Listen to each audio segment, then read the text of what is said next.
ఈ మధ్య కాలంలో యుఎస్ ప్రెసిడెంట్ డీజే టిల్లు ఏం మాట్లాడాడు?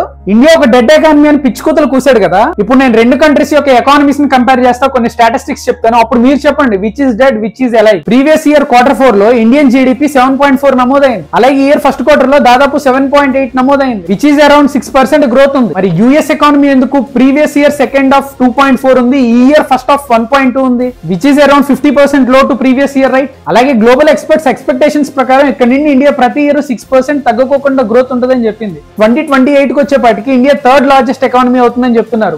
నిజంగానే ఈ రోజు యుఎస్ ఎకానమీ ఉత్సాహంగా పరుగులు తీస్తుందని చెప్తున్నాం. మరి యుఎస్ ఫెడరల్ బ్యాంక్ ప్రతినిధి ఎందుకు ఎలా చెప్తున్నాడు? This year, the economy has faced new challenges. Significantly higher tariffs across our trading partners are remaking the global trading system. There is significant uncertainty about where all of these policies will eventually settle and what their lasting effects on the economy will be. In the near term, risks to inflation are tilted to the upside and risks to employment to the downside, a challenging situation. The effects of tariffs on consumer prices are now clearly visible.